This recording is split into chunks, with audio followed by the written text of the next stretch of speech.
I am Darius, the great king, the king of kings, the king of all kinds of people, the king of this earth, great and wide, the son of King Artaxerxes, Artaxerxes the son of King Xerxes, Xerxes the son of King Darius, the Achaemenid. Gold tablet from Ecbatana. Hello, I'm Mark Selleck and welcome back to Casting Through Ancient Greece, episode 106, Persian Successions.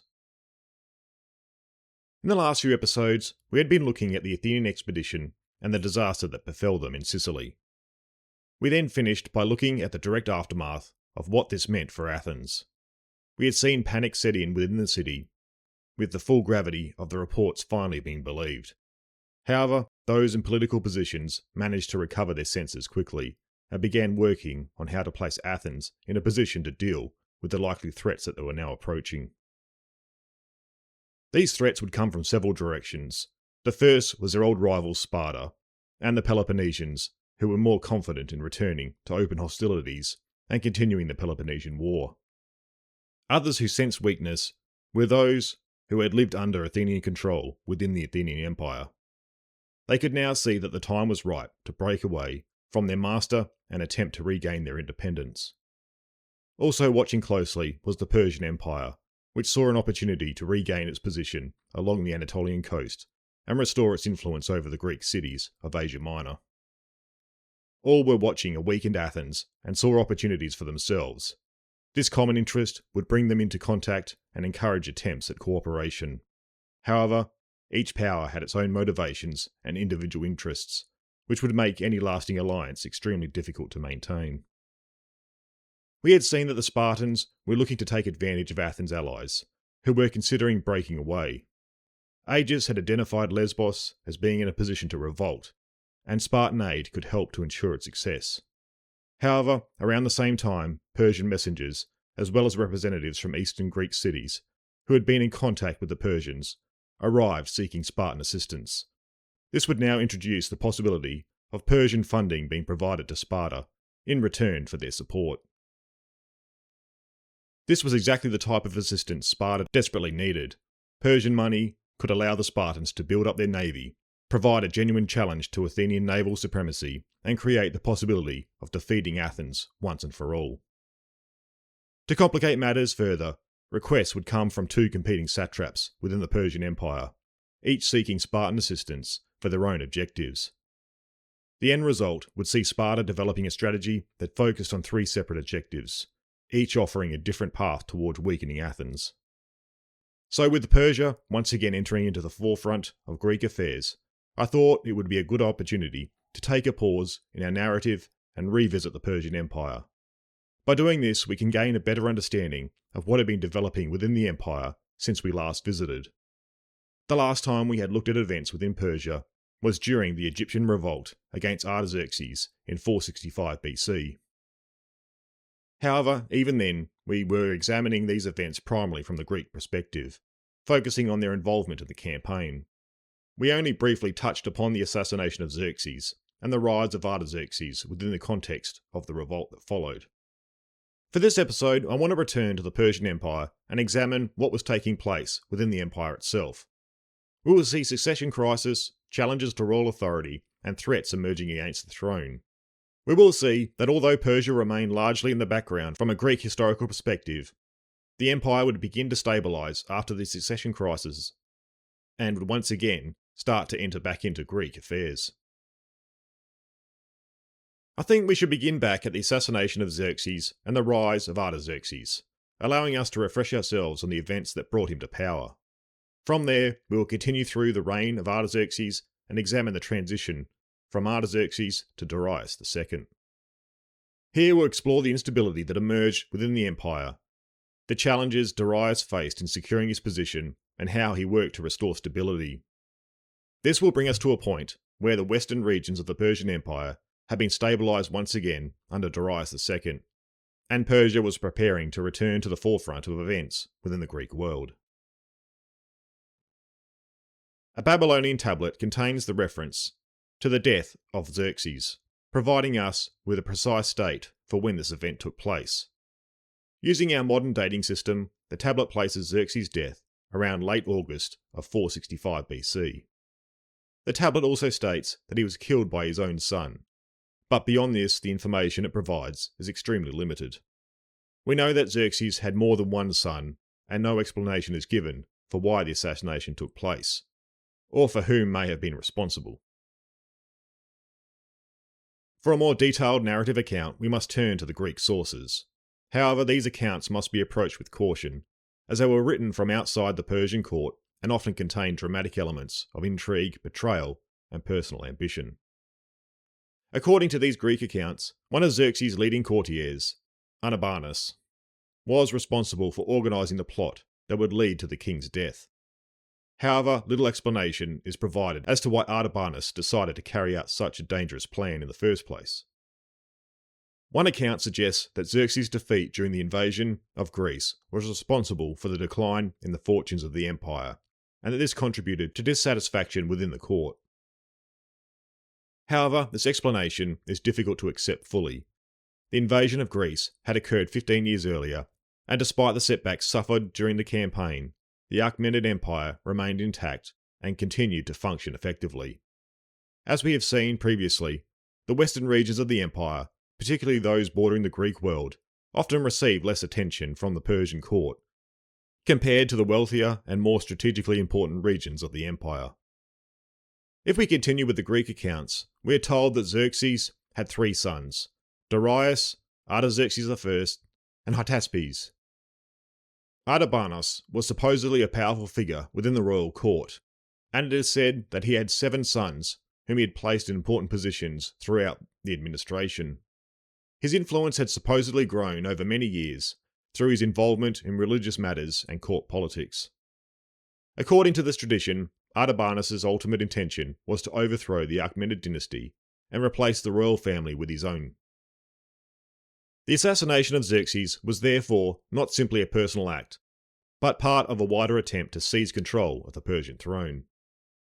The Greek sources tell us that Xerxes was assassinated through an arrangement between Artaxerxes and other court officials. After the murder, Artaxerxes supposedly convinced the young Artaxerxes that his elder brother, Darius, had been responsible for their father's death. Believing this accusation, Artaxerxes had Darius executed. However, according to the account, Artaxerxes had intended to remove Artaxerxes as well and take the throne for himself. The plan would ultimately fail. Artaxerxes discovered Artaxerxes' intention and moved against him, resulting in the death of Artaxerxes and the preservation of the Achaemenid royal line. We're also provided another version of events from Greek sources. In this account, Artaxerxes first murdered Darius and then arranged the assassination of Xerxes. Artaxerxes eventually learned what had taken place and responded by having Artaxerxes and his sons executed. In this version, the Persian noble and general Megabazus appears to have played an important role in revealing Artaxerxes' actions to Artaxerxes. According to this tradition, Megabazus switched sides and informed Artaxerxes of the conspiracy, allowing him to uncover Artaxerxes' intentions and preserve the Achaemenid dynasty. Megabazus himself was a descendant of one of the original 7 Persian conspirators, who had overthrown a previous royal pretender, who had seized the throne after the death of Cyrus the Great. Following this event, Darius I, also one of the 7 conspirators, would become the legitimate ruler of Persia and establish the line of kings that Xerxes and Artaxerxes belonged to. However, once again, these competing accounts leave us with a confusing picture of what truly happened. The Babylonian evidence tells us that Xerxes was killed by one of his sons, while the Greek accounts place the responsibility primarily in the hands of Artaxerxes. These contradictions have led historians to question whether the Greek traditions may have been shaped after the fact, perhaps reflecting the information that emerged from a Persian court now controlled by Artaxerxes. This raises the possibility that the official version of events was influenced by those who benefited from Artaxerxes' rise to power. If Artaxerxes had taken the throne through the removal of his father and brother, presenting himself instead as the rightful avenger who restored order, would have been politically valuable. Therefore, we may never know the exact sequence of events. What is clear is that the death of Xerxes created a succession crisis that threatened the stability of the Persian Empire and ultimately brought Artaxerxes to the throne. So whatever the exact actions were that led to the death of Xerxes, in 465 BC, Artaxerxes would ascend to the throne and continue the Achaemenid royal line. However, his reign would be immediately tested by a major challenge that confronted Persian kings throughout their history: rebellion within the empire. One of the first major issues that Artaxerxes had to deal with was a revolt that broke out in Egypt. The rebellion was led by a man named Inaros, who held kingship over parts of Libya and sought to extend his influence into the northern marshlands of Persian-controlled Egypt. Greek sources suggest that the revolt broke out due to the chaos surrounding the death of Xerxes and the uncertainty created by the transition of power. As we have seen previously, the period when power transfers from one ruler to another is often when subject regions attempt to assert their independence. A new king must establish his authority, secure loyalty among the nobility, and deal with potential rivals within the court. This period of uncertainty could provide an opportunity for those within the empire who had long resented Persian rule to make their move. The revolt would pose a serious challenge for Artaxerxes. As the rebellion spread, Persian tax collectors, operating on behalf of the empire, were driven out of the northern regions of Egypt. Inaros was also able to recruit a substantial mercenary force from his own territories, and bring these troops into the marsh regions, which provided natural protection and had historically been difficult areas for foreign powers to control. During the first few years of the revolt, Inaros was able to establish effective control over the northern marshlands of Egypt. The terrain of this region, with its waterways, islands, and difficult access points, gave the rebels significant defensive advantages and allowed them to resist Persian attempts to immediately restore imperial authority. Around 460 BC, the revolt grew even further, when the Athenians became involved, providing military assistance to the Egyptian rebels for the next 5 years. This is something we previously covered in episode 60, where we looked at the Athenian involvement in the Egyptian revolt and the wider consequences of their intervention. With the Athenian assistance, the rebels were able to defeat Persian forces that had been sent against them near Memphis. Following this victory, the Egyptian rebels and their Athenian allies were able to besiege the remaining Persian forces within a fortress known as the White Castle. For a time, it appeared that the Persian authority in Egypt was on the verge of collapse.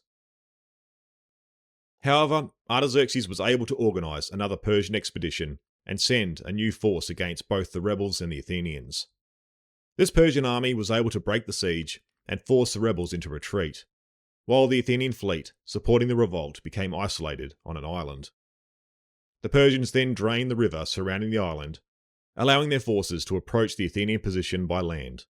According to Thucydides, the majority of the Athenian forces were destroyed.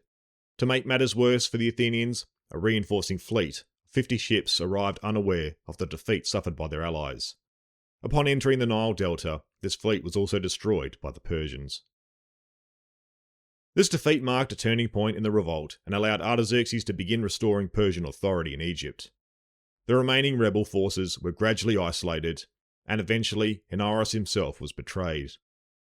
After Megabazus negotiated terms with him, Inaros surrendered, believing he would be granted favourable treatment.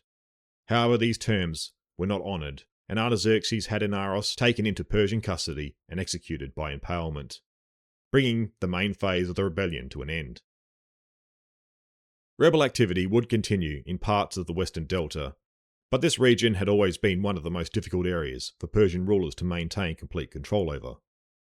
The marshlands had provided refuge for previous Egyptian resistance movements, and would continue to do so in the future. Ultimately, however, Persian authority in Egypt was stabilised.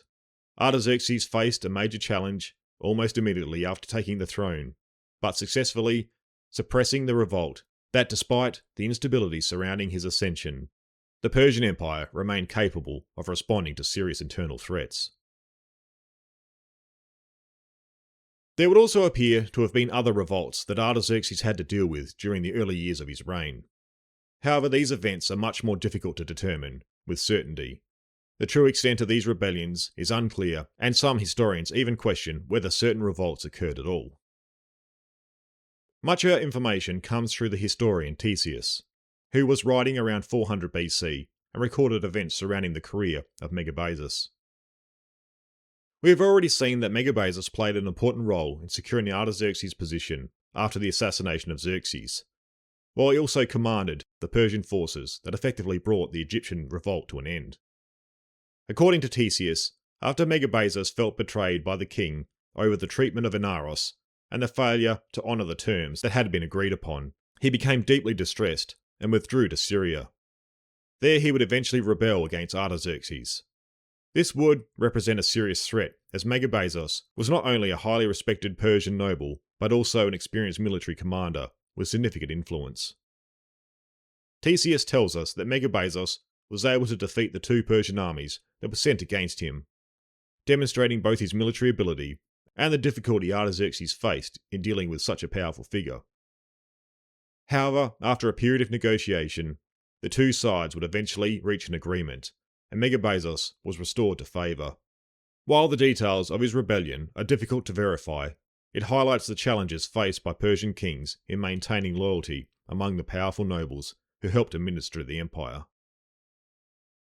There are also suggestions of a possible revolt or period of unrest taking place in the Levant, specifically involving the Jewish community within the Persian province of Yihud. This was connected with the missions of Ezra and Nehemiah, whose activities are recorded in the Old Testament. According to these accounts, their mission was to restore religious practices and teach the laws of God to Israelites who were unfamiliar with them.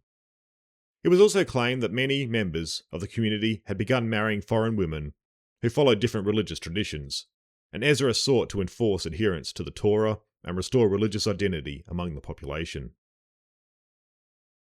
It is this aspect of the account that has led some historians to consider whether these events may have represented a form of political resistance or even rebellion. While the Persian Empire was generally known for its tolerance of local customs and religious practices, this tolerance existed so long as those traditions did not conflict with imperial authority or stability. Any movement that challenged Persian administration or encouraged separation from imperial control could potentially have been viewed as a threat. However, whether an actual revolt occurred remains highly debated. Even the date of Ezra's mission is uncertain, with scholars divided over whether it took place during the reign of Artaxerxes I or later under Artaxerxes II. Furthermore, the historical reliability of the account itself is questioned, particularly because there are no independent references outside the biblical texts confirming the details of Ezra's mission. Therefore, while the early reign of Artaxerxes appears to have included several challenges to imperial authority, the evidence varies greatly in reliability. The Egyptian revolt remains the clearest and most significant rebellion of this period, while the others demonstrate the difficulty historians faced when attempting to reconstruct events within the Achaemenid Empire using limited and often conflicting sources. The last major direct action in the Greek and Persian conflict had been the Battle of the Eurymedon in the early 460s, where Persia had attempted to counter Athenian efforts to expand their influence into Anatolia. The battle would involve both land and naval engagements, ultimately resulting in a significant Persian defeat. However, despite this victory, the outcome would create something of a stalemate between the two powers when it came to any further large-scale military action. For the Persians, Eurymedon represented a clear military setback, with a large portion of their fleet destroyed or captured. However, for Athens, the victory also demonstrated the limits of further expansion. While the Athenians had been successful in pushing Persian influence back from the Aegean, extending their power deeper into Persian territory risked overstretching their resources and commitments. Therefore, the outcome of the battle created a situation where neither side was willing to continue escalating the conflict. Persia had suffered a defeat but remained a powerful empire with significant resources, while Athens had achieved its objective but recognised that further campaigns in the east could become increasingly costly. Rather than attempting to launch another major offensive against Athens, Persia would begin to look towards other methods of influencing Greek affairs as the century progressed. Persian and Greek interactions remain relatively unclear in the surviving sources during the decades following Eurymedon. Although it appears that Athens and Persia had gradually settled into their respective spheres of influence, there remained an underlying awareness within Athens that the Persian threat had not disappeared. This can be seen in the way Athens continued to manage the Delian League, with the original justification for its alliance, the continued threat of Persia, remaining an important factor in maintaining Athenian control over its allies. We would see another example of renewed hostilities when conflict broke out on Cyprus, where Athenian forces achieved a double victory against the Persians. However, unlike the previous campaigns, Athens did not attempt to incorporate Cyprus into the Delian League, in the same way it had done with many of the other Greek cities in the Aegean. Some historians have suggested that the campaign in Cyprus was less an attempt at territorial expansion and more a raid intended to gather wealth and demonstrate Athenian power. Perhaps Athens recognised that maintaining control over the island would require a level of commitment that it was not prepared to make. Cyprus remained within the Persian sphere of influence, and the empire still possessed the ability to project power into the region. This may have represented a more realistic understanding within Athens of the limits of its power. While the Delian League had transformed Athens into a major naval empire, confronting Persia directly across such a vast distance required resources that even Athens could not commit indefinitely.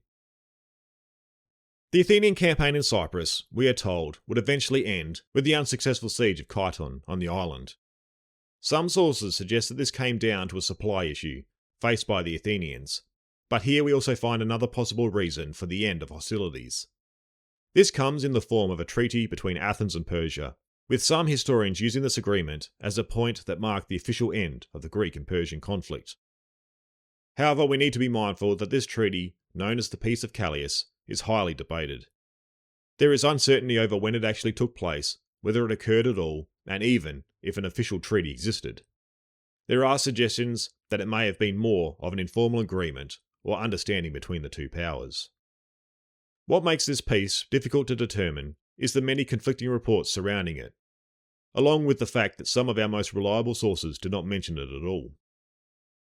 The most common interpretation of the peace comes from Diodorus Siculus, who places the agreement after the Cypriot campaign. However, other sources suggest that some form of settlement may have occurred much earlier, possibly after the Battle of the Eurymedon, nearly 20 years before.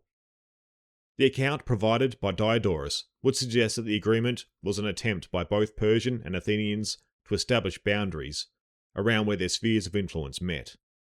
Rather than one side accepting defeat, it appears to represent a recognition that both powers had reached the limits of what they were willing and able to achieve. Diodorus writes, "A treaty was made by the Athenians and their allies for peace with the Persians, the main points of which were the following.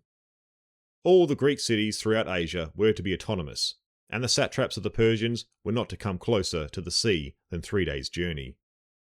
Nor was any vessel to sail within Phasaelis and Cyane. If the king and the satraps kept these terms, the Athenians would not campaign into the territory that the king rules." Although the Peace of Callias remains disputed in its terms of its existence and exact details, it does appear that some form of agreement had been reached between Athens and Persia during this period. Following this, direct hostilities between the two powers would come to an end, and Athens would increasingly turn its attention towards maintaining control over its allies, whose relationship with Athens had gradually transformed from alliance into empire. Perhaps this was another motivation for Athens seeking an understanding with Persia. By reducing the possibility of Persian intervention, Athens could limit the chance of Persia providing support to any member of the Delian League who attempted to revolt. A Persian-backed rebellion within the empire could have created a serious challenge, particularly given the wealth and naval resources still available to the Persian Empire. This official or perhaps unofficial peace would establish a general status quo between Athens and Persia for the remainder of Artaxerxes' reign. There would still be moments where Persian officials became involved in Greek affairs, such as the revolt of Samos in 440, when Persian satraps in the region intervened. However, similar to other agreements throughout history, occasional violations of the agreement did not immediately result in the return to open warfare. The outbreak of the Peloponnesian War would also see Sparta begin seeking contact with Persia. However, while Athens maintained its naval dominance and remained a stronger power at sea, Artaxerxes was not willing to commit Persian resources towards a campaign against them. He would maintain open diplomatic channels with Sparta, but no meaningful agreement would be reached. Athens, also viewing Persia as a potential renewed threat, was also preparing to re-engage in negotiations and establish an updated agreement with the Persian Empire. However, before the Athenian envoys could begin their mission, Artaxerxes would die, and his successor Darius II would come to the throne. With this transition, the relationship between Athens and Persia would begin to change. The cautious distance that had existed between the two powers would gradually disappear, and Persia would once again become directly involved in the affairs of the Greek world. However, before we return to these developments, we first need to examine the succession crisis that would bring Darius II to power. The succession from the death of Artaxerxes I to the rise of Darius II is a particularly murky period in Persian history. The ancient sources do not always agree on the sequence of events or the details surrounding the various claims. However, modern historians generally attempt to reconstruct what took place by combining these accounts with Babylonian cuneiform evidence, which provides a more reliable framework for chronology. I am certainly no expert on Persian history, so for this episode I'll be following what appears to be the most widely accepted reconstruction of events. Artaxerxes had ruled the Persian Empire for roughly 40 years. As we have seen, his reign began in the aftermath of the assassination of his father Xerxes in 465 BC. Artaxerxes secured power by eliminating the court official Artabanos and possibly his own elder brother Darius, who had briefly emerged as a rival claimant to the throne, in some sources. After 4 decades of rule, Artaxerxes would die in 424 BC, apparently from natural causes. The surviving sources provide no suggestion of assassination or foul play, something that Greek writers would likely have highlighted had there been even a suspicion of such an event. However, although Artaxerxes' death was not violent, the succession that followed certainly would be. Artaxerxes left behind several legitimate and illegitimate sons, but for our purposes, 3 figures are the most important. Xerxes II, his legitimate heir, and 2 of his illegitimate sons, Sogdianus and Ochus, the future Darius II. Xerxes II appears to have succeeded his father, but his reign would last only around 45 days. Both Greek writers and Babylonian records agree that his time on the throne was extremely brief.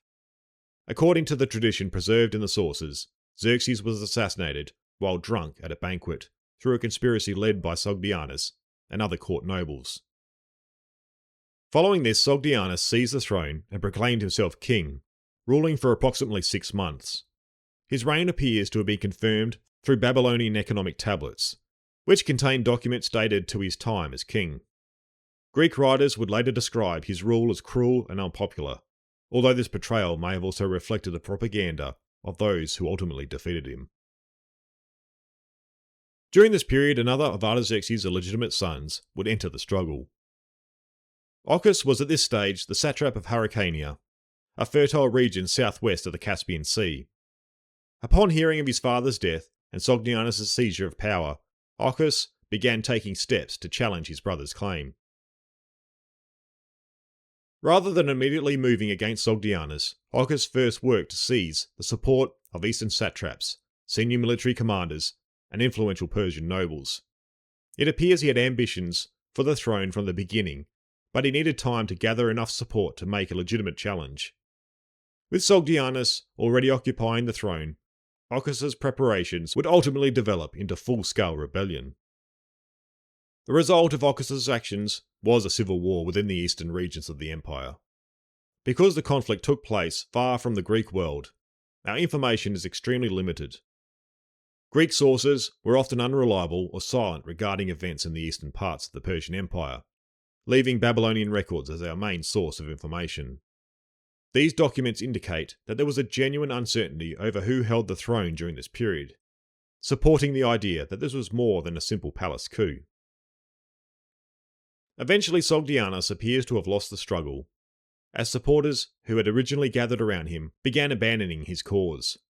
According to the ancient historian Ctesias, Sogdianus surrendered after receiving promises that he would not be killed by the sword, poison, or starvation. However, once he was captured, he was reportedly executed by suffocation in hot ashes, supposedly being buried alive amongst them. Modern historians generally accept that Sogdianus was executed after surrendering, although the exact method of his death cannot be verified. With Sogdianus removed and Ochus victorious, he assumed the throne and took the royal name Darius II, bringing the succession crisis to an end. Most historians view this period as a genuine dynastic struggle, rather than a simple palace coup. The rapid succession of 3 rulers in less than a year exposed divisions within the Persian court and amongst the nobles in the empire. Although Darius II was ultimately able to restore stability, the crisis weakened central authority and increased the influence of powerful satraps and court factions. For the Greek world, this crisis occurred at a pivotal moment. While Persia was consumed by internal struggles, without significant Persian intervention. However, once Darius II secured his position, Persia would gradually return to Greek affairs. From 412 BC onwards, Darius II would authorise the western satraps, most notably Tissaphernes and Pharnabazus, to support Sparta in its struggle against Athens. When Darius II emerged victorious over his half-brother Sogdianus and claimed the throne in 423 BC, his immediate priority was securing his position. Although he had won the civil war, victory on the battlefield did not guarantee a stable reign. The Persian Empire was vast, stretching from the Indus Valley to the Mediterranean, and its continued stability depended on the loyalty of powerful nobles, satraps and military commanders, and influential members of the court. As with almost every new Persian king, consolidating power meant removing those who might challenge his legitimacy. According to Ctesias, supporters of Sogdianus were executed, rival noble families lost influence, provincial governors were reshuffled, and trusted allies were appointed to key satrapies throughout the empire. Although Ctesias does like to emphasise the intrigue and violence in the Persian court, these measures were not unusual. They reflected the practical realities of Persian politics, where a successful succession often depended as much on securing the loyalty of the empire's elites as it did on inheriting the royal title. Among the figures who rose to prominence during this period, none would prove more influential than Darius' wife, Parysatis, a daughter of Artaxerxes I and therefore Darius' half-sister. Her royal lineage strengthened the legitimacy of her husband's rule. Ancient sources portray Parysatis as an exceptionally intelligent, politically astute, and ruthless in advancing the interests of her family. Although many of the more sensational stories about her should be treated with caution, there is little doubt that she became one of the most powerful women in Persian history. Throughout Darius' reign, she exercised considerable influence in court, and even after his death, she remained a dominant political figure, particularly during the succession struggle between her sons, Artaxerxes II and Cyrus the Younger. Her prominence illustrates the significant, if not informal, role that royal women could play in the politics of the Persian court. Having secured the throne, Darius II entered a period of focusing less on conquest and more on preserving the stability of the empire. Unlike several of his predecessors, he did not inherit an empire threatened by widespread rebellion or foreign invasion. Although local disputes and regional unrest would invariably arise across such a vast empire, there were no major empire-wide revolts during the early years of his reign. This relative peace allowed Darius to concentrate on reinforcing the administrative foundations of Persian rule. His priorities were practical rather than ambitious. The regular collection of tribute and taxes remained essential to financing the royal court, the army, and the empire's vast administrative network. The satrapal system through which the empire was governed continued to serve as the backbone of Persian administration. Darius worked to ensure the loyalty of these governors, balancing their considerable regional authority with oversight from royal officials and the expectation that they remained accountable to the great king. Much of his success rested upon the administrative framework established more than a century earlier under Darius I. The complex bureaucracy that had developed continued to function with remarkable efficiency, allowing orders, taxes, and information to flow across the empire, stretching thousands of kilometres, the royal road linking the imperial capitals with the western satrapies remained secure and facilitated both official communication and commercial activity. Trade continued to flourish as merchants moved goods across the empire under the protection of Persian authority, contributing to the prosperity of major centres such as Babylon, which remained one of the empire's richest and most important administrative capitals. Meanwhile, Egypt, despite its long history of resistance to Persian rule, remained firmly under Persian control throughout this period. Although tensions would continue to simmer beneath the surface, Darius was spared the costly campaigns that had occurred that had occupied some of his predecessors. By maintaining stability rather than seeking dramatic expansion, he preserved the empire's wealth and resources, placing Persia in a strong position to once again play an active role in the affairs of the Greek world later in his reign. With Darius securing his position and bringing stability to the empire, he was now able to turn his attention to matters that his predecessors had not had the opportunity to address. One of these matters that concerns us was the ability to return to Greek affairs.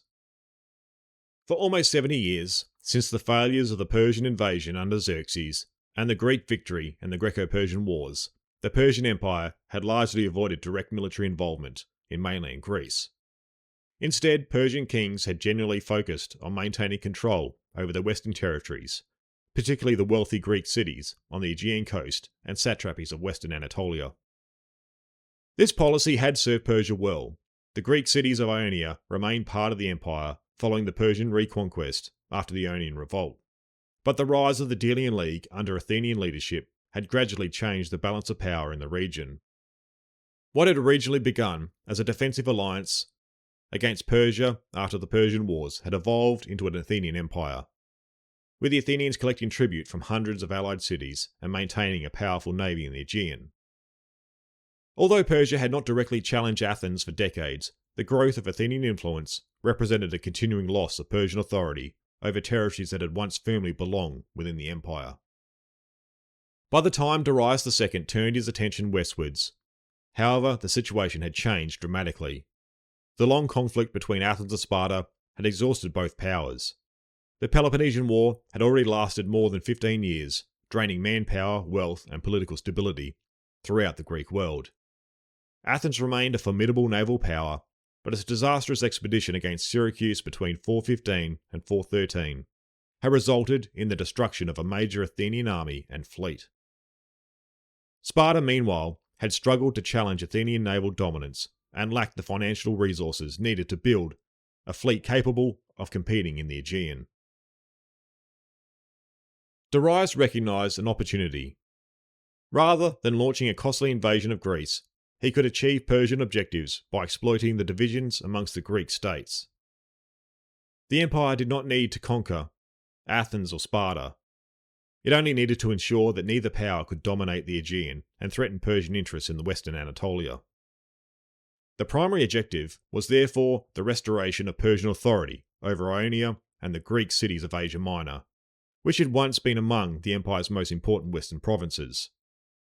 The tribute and influence that Athens had extracted from these cities would also be another objective, effectively reversing decades of Athenian expansion, while also Persian control of the eastern Aegean, ensuring that no Greek power could again establish a naval empire capable of challenging the Persian frontier.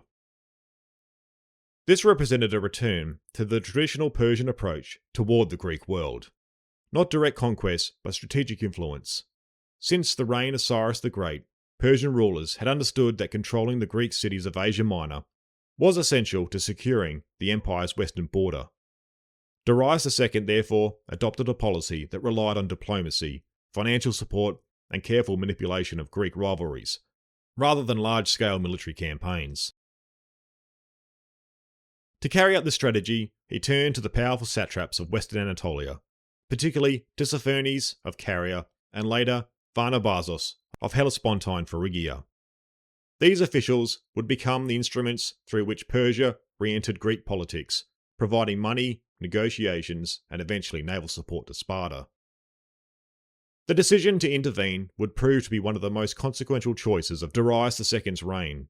By using Persian wealth to support Sparta, he helped transform the balance of power in the Peloponnesian War. The same Greek rivalries that had once limited Persian influence now became the mechanism through which Persia could work at restoring its position in the Aegean.